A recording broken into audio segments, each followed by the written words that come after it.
Hi everybody, Martin here, and welcome to another episode on our channel. And today on Martin is Probably Playing It Wrong, I am going to be previewing and providing a little bit of impressions of a game called Hand of Destiny. Hand of Destiny, which is on the table right now.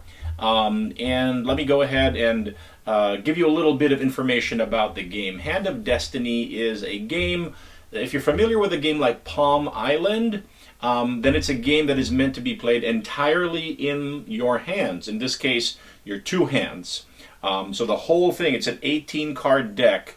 Don't quote me on that. It's a small deck of cards, and it's supposed to be played entirely handheld. So I'll be showing you that super quick. Let me get myself down to the lower right of your screen. So here's the monster deck, and monsters are going to be coming out in waves, similar to if you're familiar with a solo game called Set a Watch by Rock Manor Studios. That was one of the inspirations for this game. But basically, you're supposed to have the monster deck in your hand, and then you're supposed to have your strength cards kind of peeking out like this on the side of your deck, and you're supposed to have the hero, so everybody plays a hero. In this case, I'm Reese the Warden, and your hero would be kind of up like that.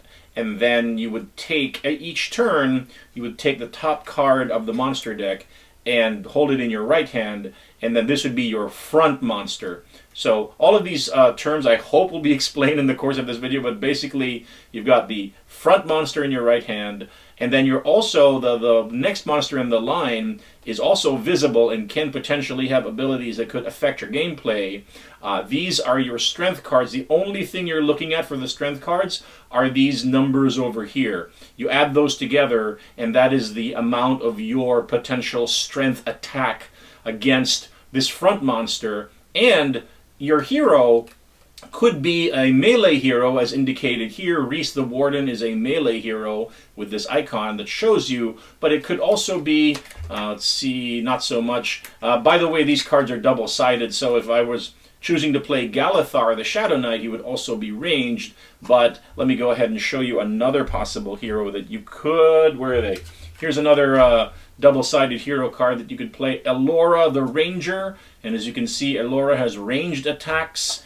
And or you could play Ifaris the Red Mage, also ranged attacks, as you can see with this icon here. So the ranged attack would be kind of advantageous because not only could you engage with the monster in your right hand, the front monster, but you could also engage with the monster next in the line. Now, I'm not going to even attempt to do this preview or playthrough holding these cards in my hand. I just don't have the manual dexterity for that, so I'm going to be placing them down on the table here. So just for the next part of this demo, just remember that your monster card is supposed to be kind of at the back, handheld, back of your deck. The monster deck is supposed to be handheld. Did I call this monster? This is your hero card. Your hero is supposed to be at the back of your deck. This is the monster deck. It's supposed to be held in your left hand. I'm going to be placing it on the left side of your screen here. And these are the strength cards that are supposed to be kind of poking out of the side of the deck. And you're looking only at these values here in the lower right. I'm going to twist these or kind of rotate them a little bit counterclockwise. And then they will be here. And then this area in the middle here is going to represent the front monster. Okay, the one that you're supposed to be holding in your right hand. Now that we've got those kind of pieces out of the way, basically the rest of the details of this game is that it's played in a series of waves. Now let me explain the boss card. So every game you choose a boss to play against. And so in this game we're going to be playing against Draxus. And there's a very nice image of Draxus there. Now, each boss card has 4 stages or 4 forms that you're going to be going up against, and they're indicated by this number in the top left of the boss card. So at stage 1, this boss has 15 health, and they have a different ability at each stage. So this form of the boss has the ability Death from above, cut the value of your highest strength card by its damage value. So what that would do, the effect of that would be, here's my highest value strength card. Currently, it's got a strength value of 12. If we were up against this form of the boss, then it would cause me to subtract this damage value 3 from the current strength value. So that 12 would now be minus 3, so it would only become 9. So that is one possible bad thing that the boss could do to you. There's also these critical hit tables that are over here. Essentially, if you are able to give up this much of your strength, then you are able to generate this much attack in exchange. So this number here in the right side of the right side of this kind of critical hit table allows you to generate this much of attack, right? So we'll try to show you that a little bit later. Now, if you manage to survive wave 1 form of this boss, then you rotate the card, and now you go through the wave 2, and then you're going to go up against the wave 2 form of Draxus. It's still got its own different critical hit table, different ability. This one would be this Nightmare. Cut the value of your lowest strength card in half, rounded down. Oof. Very, very brutal there. If you manage to defeat stage 2, you flip the card to its next side, and then you go up against the stage 3 form of the boss. Again, different critical hit tables, more health points, different ability. Light Blade is the ability for stage 3 for stage 3 of this boss. You may not combine strength cards for critical hits. Ouch. And then finally, if you manage to get to wave 4, then this is the final form of the boss. That's how many health points it has, 29, which is rather a lot. And then its final ability would be Final Judgment. When Draxus gets below 10 health points, rotate your highest strength card.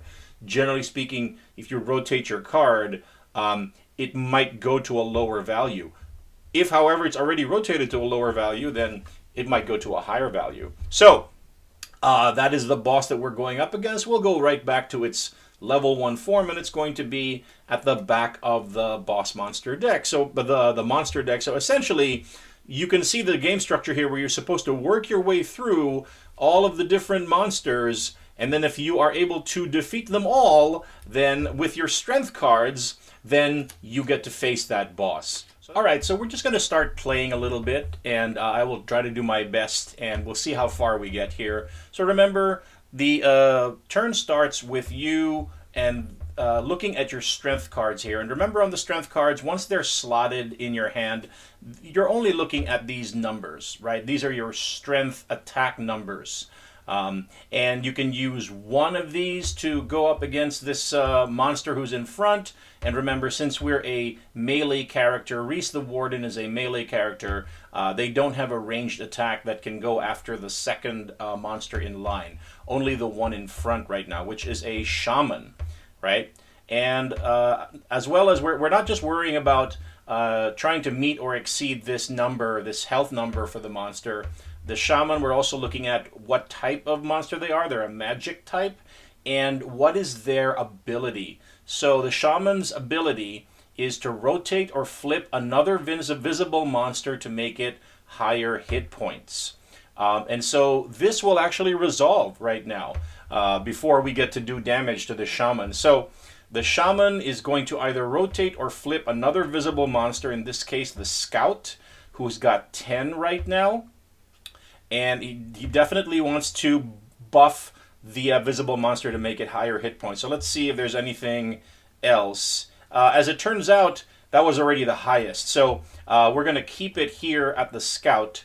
And the scout has an ability, but it only triggers when it's in the front, which it's currently not. It's second. So we're not going to worry about that this second. Okay, so we've resolved the shaman's ability. And so now we have to try to meet or exceed its 10 health. And we can do that with the strength cards that we have here, or we could do it with an ability that we have. So let's take a closer look at our abilities.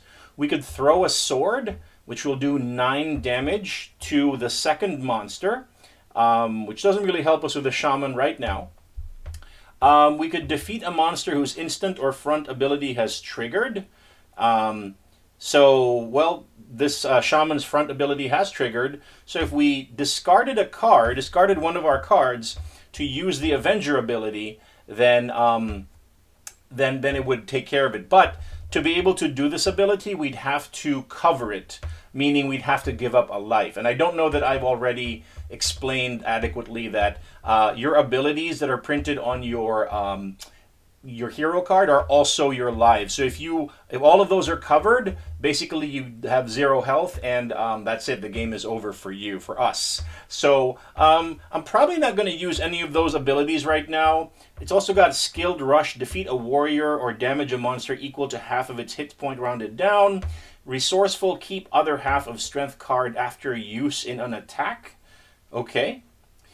Crossfire, which is a stock ability, which means that we can use it as many times as we want. So normally these abilities down here, you can only use them twice per wave.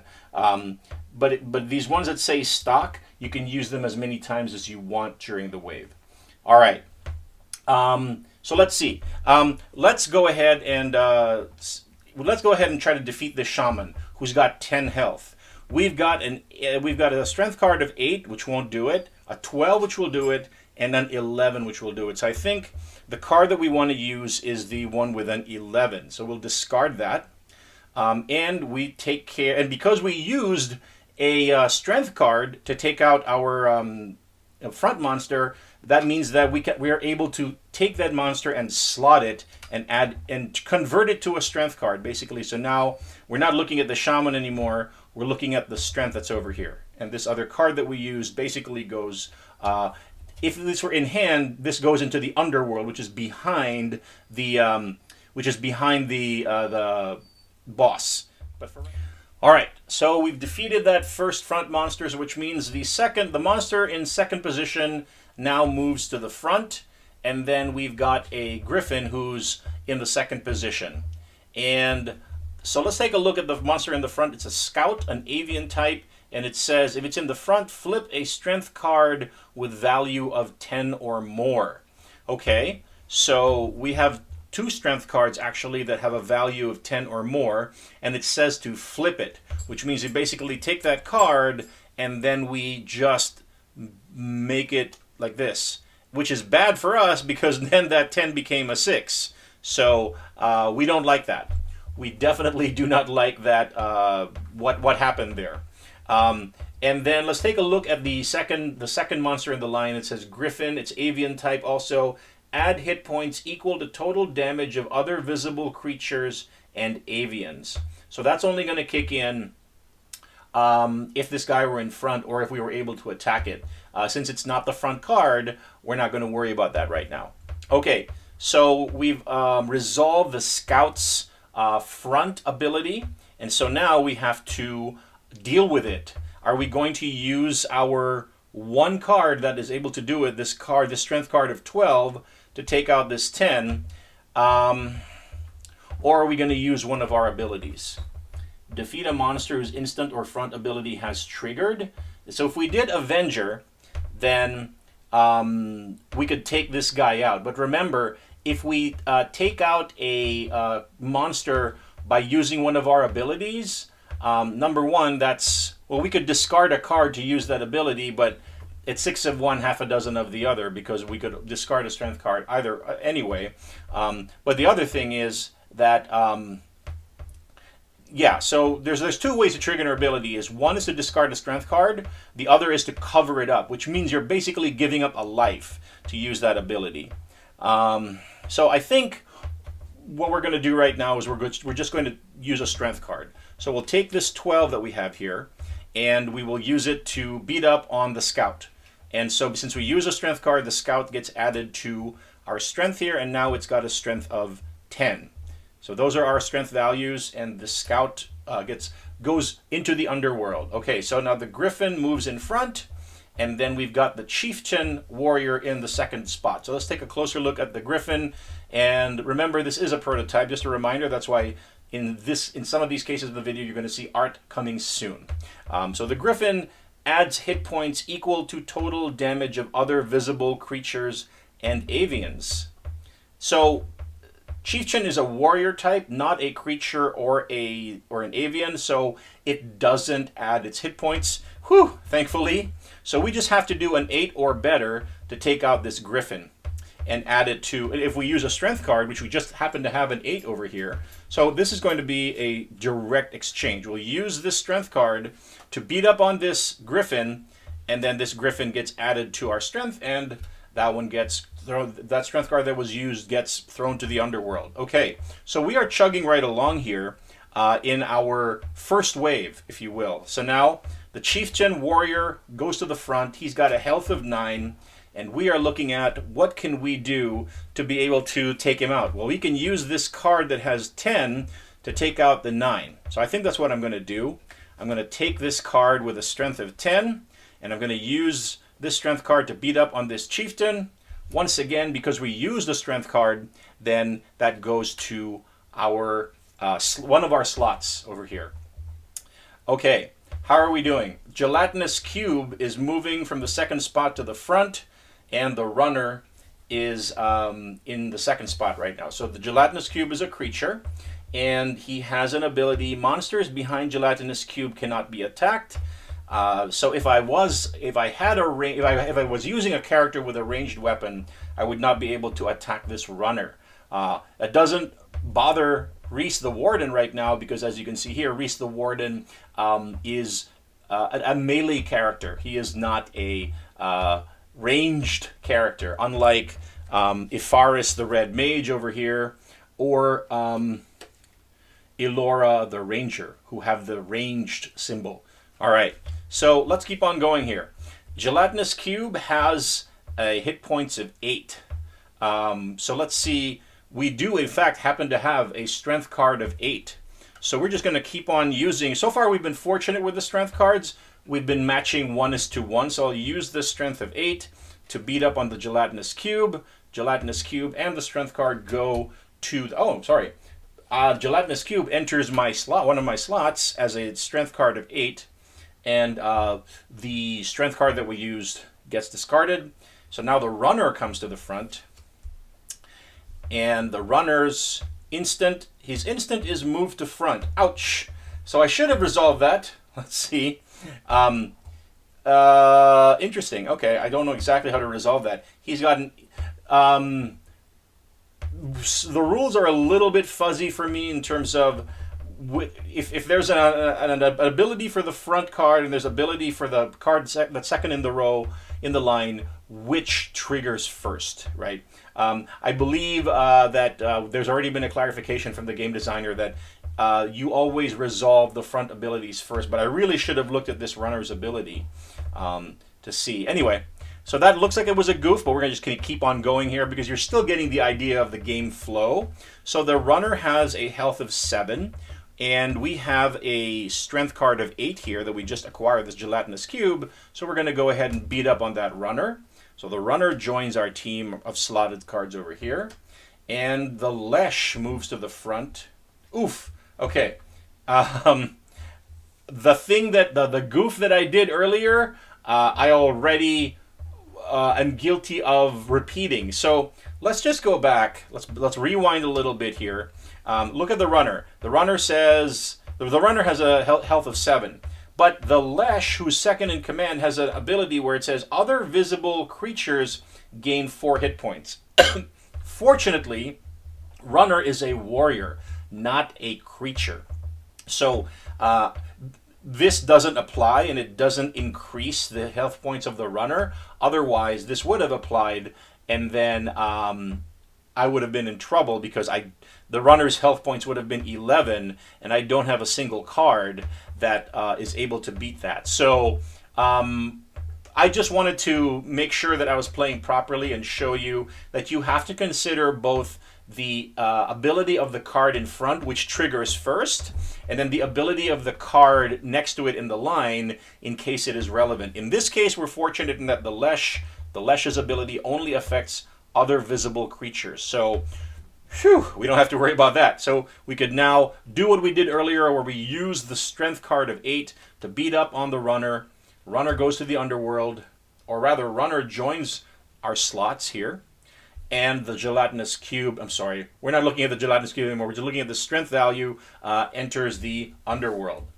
Okay, we're only 2 cards away from the Wave 1 boss. And so far, so good, but I don't want to jinx us. So, the Lesh is going to move to the front. The Lesh's ability says, other visible creatures gain 4 hit points. Again, we're fortunate in that the card that's next is the Harpy, which has a type of avian. So these two do not combo. And the avian, let's take a look at its ability. Add hit points to Harpy equal to its position in line. Front equals 1, etc. Okay, so when it gets to the front, when Harpy gets to the front here, instead of a hit points of 8, it's going to have 9 because of its innate ability. Meanwhile, the Lesh has health of 6. We do happen to have a strength card of 6. So we haven't had opportunity really to use any of our abilities yet because our strength cards are allowing us to get by.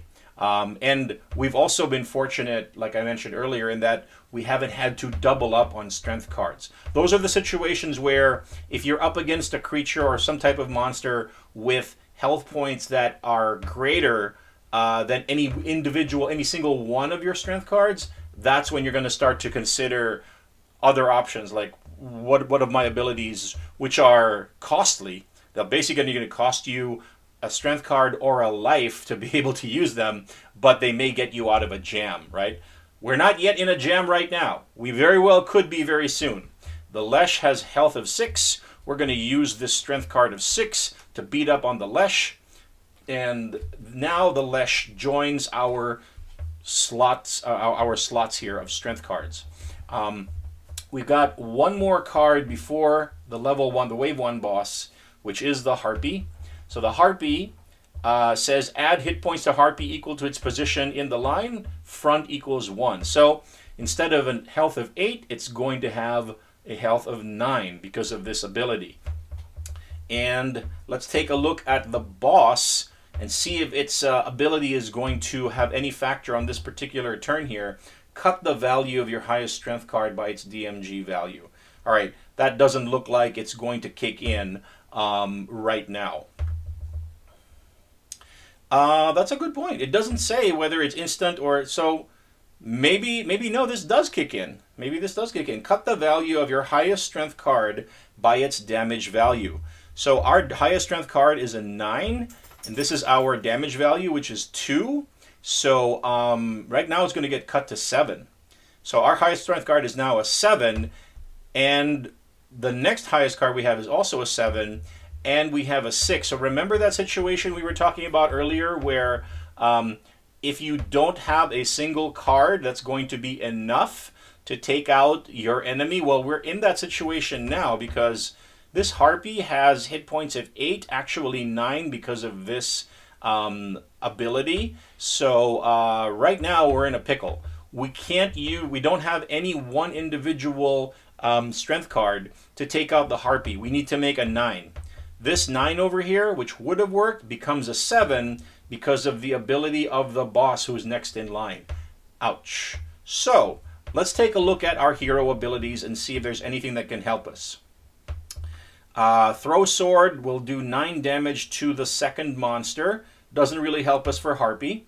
Avenger is defeat a monster whose instant or front ability has triggered.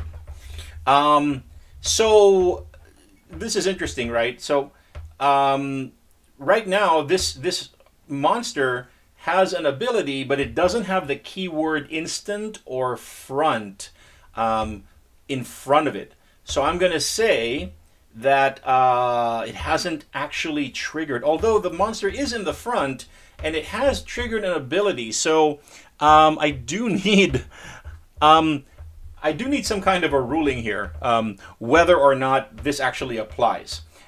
Let's hold off on that further, and let's see what else we got. We got Resourceful, keep other half of strength card after use in an attack. All right. Skilled Rush is defeat a warrior or damage a monster equal to half of its hit points rounded down. We could do that. Yeah, we might have to do that. Or Dual Wield, stock +1 to strength attacks using 2 or more cards. We may need that later. Crossfire, stock up attack to front monster by damage of warrior in second position. But only if there was a warrior in the second position, which there isn't. There's a boss. So Crossfire isn't useful in this situation. I don't have a warrior in second position. +1 to strength attacks using 2 or more cards doesn't really help me, because I will, if none of these abilities kick in, then I will need to use 2 cards at least to take out this harpy. So if I'm able, if the requirements for Avenger have actually taken place, it says defeat a monster whose instant or front ability is triggered. And if we say, hey, the harpy's in front and it's got an ability and it's triggered, then we could do Avenger.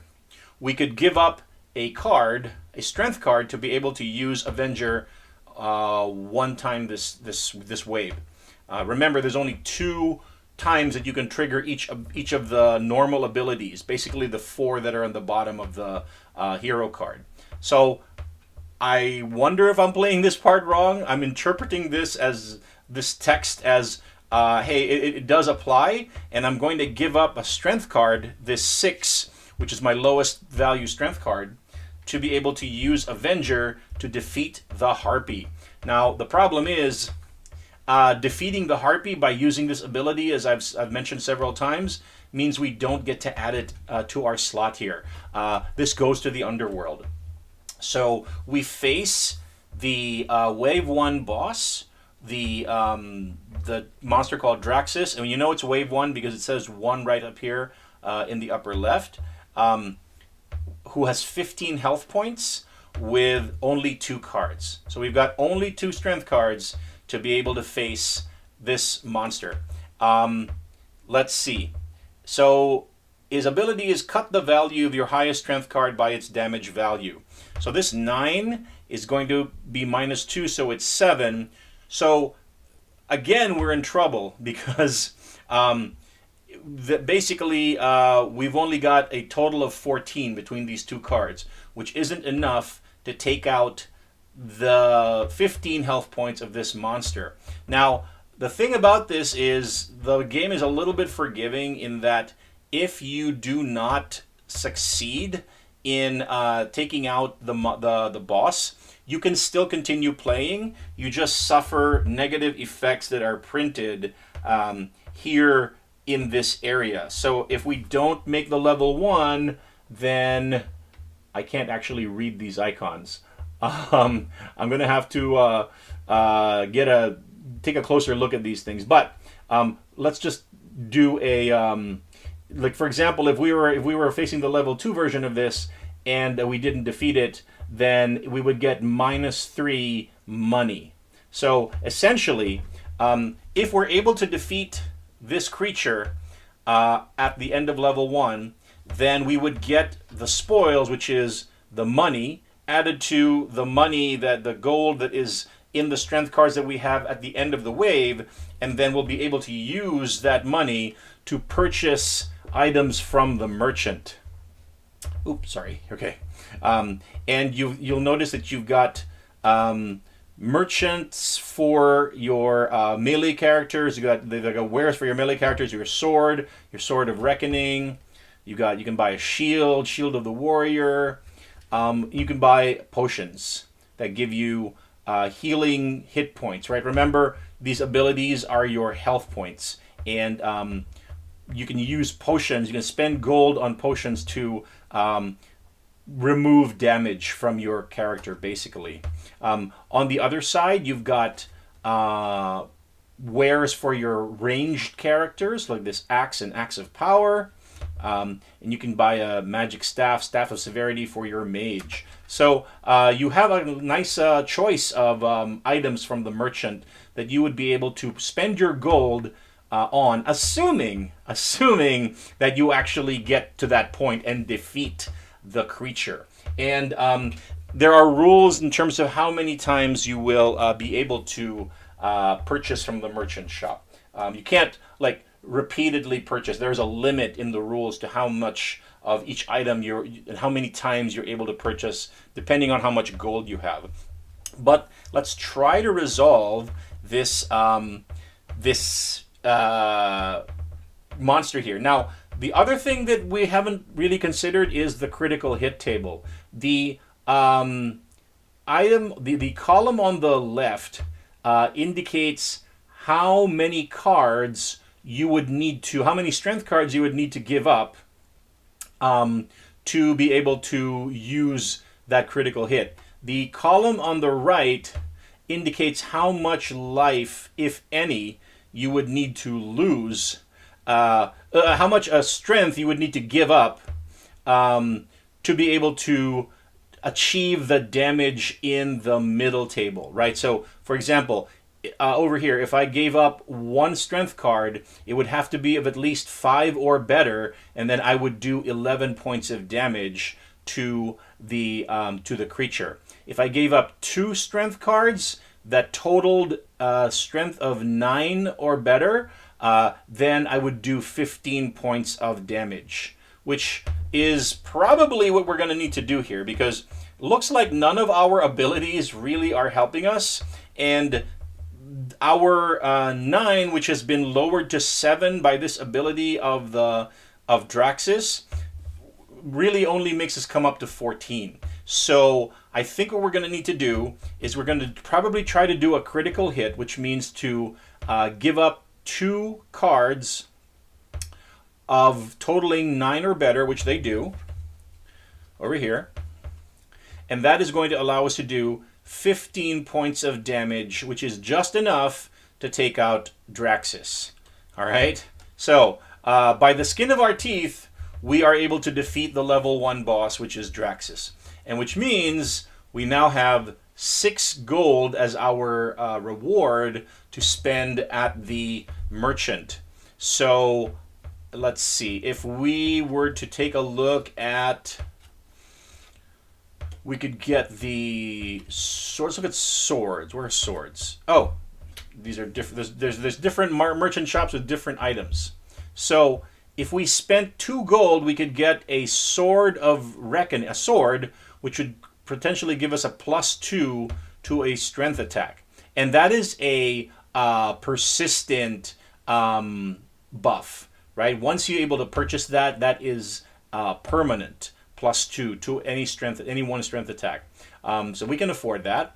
What could we also look at? We could look at a shield, reduce the damage from a monster by 1 for 3, or for 6 we could reduce the damage from a monster by 3. So Shield of the Warrior is very, very nice. What else? We could buy potions of healing. Fortunately, we didn't use any of our abilities, so and we didn't suffer damage from any monsters in this first wave, so we don't have any damage to heal. So with 6 health points, I'm thinking probably we want to get this Shield of the Warrior, right? Reduce the damage from a monster by 3. I also do want to clarify, I don't know that we can buy this straight away. It looks like with this icon, it means that it's an upgrade to the lower, the kind of basic version. So I think we have to buy a shield first for 3. So we'll go ahead and spend 3 gold to buy a shield, which will reduce the damage from a monster by 1. And I think what we'll do is we'll place that here behind our hero to remind us that, oh, you can't see it. There you go. To remind us that our hero now has a persistent +3 buff to, or -1 reduction to damage from a monster who's going to do damage to us. Okay, and then that means that we still have 3 leftover gold here. I would need to check the rules, see if does it carry over. Can I buy another item, or I think the way it is that. You're on the track. Once you've made a choice, right? Once you've made a choice for that item, you're kind of stuck with it. You're kind of stuck with the shield. And then you can look at the upgraded version of it. And then there are these other items like these potions which are instant, but we don't need to buy a potion. So, okay. So Now what happens? What happens when you're setting up for the next? So we've basically gone through one wave, and you need to set up for the next wave, which means you now rotate the monster card to its second position or second wave form. That's how many health points it has as its second wave. And then it has a new ability, in this case, cut the value of your lowest strength card in half, rounded down. Ouch! You also have different values for the critical hit table, which became critical in terms of how we were able to defeat the Wave 1 form. And this is going to be at the bottom of the monster deck, which means that we're going to have to work through this entire deck once again. But when we're setting up for the next wave, now we are encouraged. Let me just make sure from the rules here. When setting up for the next 3 waves, you do not need to shuffle the monster deck. After wave 1, simply rotate the entire monster deck for wave 2. So for wave 2, we now rotate this whole deck. We don't need to shuffle it because there's a whole nother set of different enemies on the other half of each card. So now in wave 2, you're going to face a whole new different set of enemies with a whole new different set of abilities, right? And then assuming you get through wave 2, for wave 3, you need to flip the monster deck. And then for wave 4, rotate once again to get to... so basically, every time you play each wave, you're going to have a different set of monsters, which is really nifty. And then once you've done that, you basically place that on top here, and then you need to draw your strength cards from the back of the monster deck by rotating them 90 degrees. So then I would grab 1, 2, 3 strength cards, and I would rotate them 90 degrees. And then now that's what I've got in terms of, ooh, wow, 12, 8, and 11. And these are the my starting strength cards for wave 2, and so on and so on. So I'm going to pause the playthrough here at the end of wave 1, start of wave 2, just to kind of, I hope that you've gotten a sense of how the game plays. And what are my impressions of this game? I think that it's a small game with a unique concept. Like, you can hold it in your hand, kind of like Palm Island, as I mentioned at the start here. And I think that's kind of cool. And for such a small game, there's quite a bit of gameplay, which I appreciate from a game design perspective, right? Like, it's more than just, there's more to consider than just, okay, what is the health points of the monster? What are the strength values of my strength cards? You also have to consider what's the front monster's ability, what's the ability of the monster behind it, how are those interacting, and then it definitely gets a little bit more tense when you now have to use up more than one of your strength cards to fight a particularly tough enemy, like you saw at the when we went up against our level 1 boss of Draxus, how we didn't have enough strength to be able to defeat it, and we didn't appear to have any abilities that were going to help us out, and so we had to try for a risky critical hit, right? A critical hit which it's good game design to say that I basically had to give up all of my remaining strength cards, but in exchange I was able to do exactly enough damage to be able to take out the level 1 form of that monster. So that's kind of one of the neat things about this game, is that it gets you into these tight situations, these kind of tense situations, and then through kind of using the mechanisms of the game, you're able to figure out a way out of that tight scrape. And that is the essence of a fun game experience. It's very exciting, and like I said, because it's all inside of a game that basically plays in the palm of your hand, color me impressed, right? Color me, I really appreciate and admire how much gameplay the designer, Joe Klipfel, was able to pack into such a tiny game. with so few cards, right? And I also really like the cleverness of the kind of double-sided in two dimensions. Like, on every face for the monster card, you've got a monster on the top half and then on the bottom half, and then when you flip it, you've got another monster on the top half and bottom half. So there's a lot of variability. There's more variability in this game than the small number of cards would lead you to believe. So I think what Joe, the designer, set out to make was a game, very, very like a micro game, with the gameplay and feel of a much bigger game, to be able to fit in the palm of your hand. And I think, in my opinion, for the most part, it seems that he's done it, right? This game is fun, and if you're looking for that type of small soloable micro game that you can play in the palm of your hand, two hands really, because you're going to need your left hand and your right hand. You need your left hand to hold the monster deck. You need your right hand to hold the front card.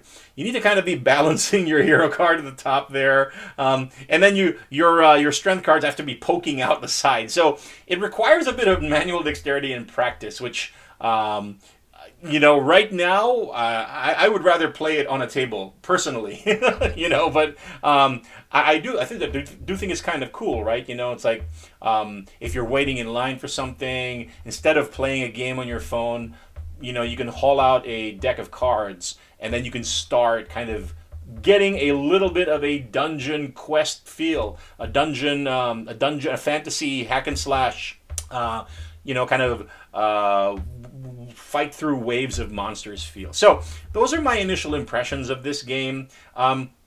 Things I didn't necessarily like about it are, kind of the sameness.